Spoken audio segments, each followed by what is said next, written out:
A lion roars from the top of a starting block. A lion roars from inside the water's edge. Is aquatic sports going to be the new or a complement? It would be a complement or supplement. It's not really a supplement to Gunder Hägg and Arne Andersson in the 1940s. So in the 1940s, there was this war called World War II on planet Earth, the original, and a lot of sporting competitions got shut down, especially in Europe, because Europe was being heavily bombed and that kind of stuff. And so it was a home soil war in Europe and Asia, dominantly, and it was, depending on your point of view, where the bad guys were centered, kind of thing. And so there were these two, what I would call, for me, I'm Tanis Leonhardi, she, her, hers of Seattle. I'm filming this a little bit later. I'm filming this on Saturday, 30 March 2024. And I would call Gunder Hägg and Arne Andersson heroes for what they did. So they continued to run during the war. They were both Swedish.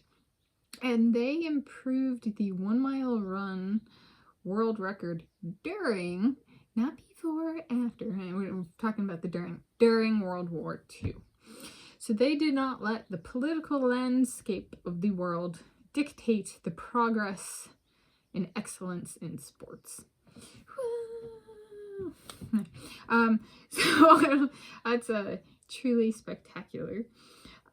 From my perspective, I think there was a lot of sentiment as to maybe they shouldn't have been doing that, and they later got their career terminated because whatever governing body was like, we really don't think you should have been doing that, so we're gonna take and ban you later, kind of thing.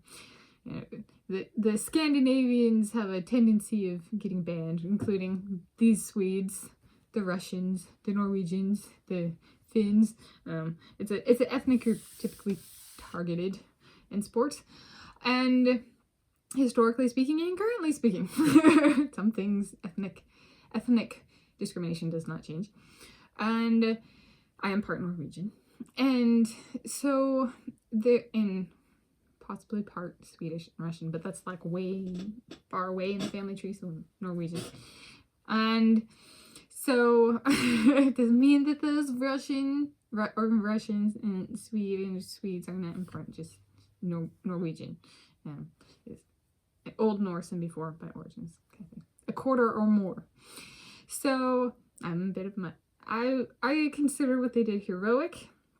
It's truly, some people kind of bend to politics. They put politics over sports, and these are two individuals who put excellence in sporting above even sports. They didn't just continue. They were like, yeah, we're running in conditions that are not the most pristine. They're not the biggest competitions, and we're still going to do what we're going to do, and we're going to try, and they did. So I thought that was very impressive and heroic.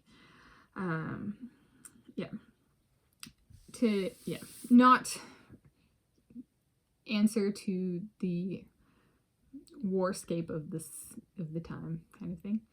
To be like, we answer to running, so to speak. And so if that were to happen again, and I were in a situation where I could do what they did, would I? Yes. I'm to be like, and then as I continue to run, disqualification forthcoming because I am running when people think I should not be running. The people who abuse authority of things should look this way, so just disqualify everybody who does anything of true excellence, of true greatness. And then if I could, I would. Is it going to be, me out there running? Possibly with Jakob Ingebrigtsen and then Sarah Sjöström swimming? Would a world war if I were alive and we were alive and we're like, we're coming, if we're you're not racing or competing or anything, are we coming back? Are we starting? Are we, you know, that kind of thing? Are we going for it?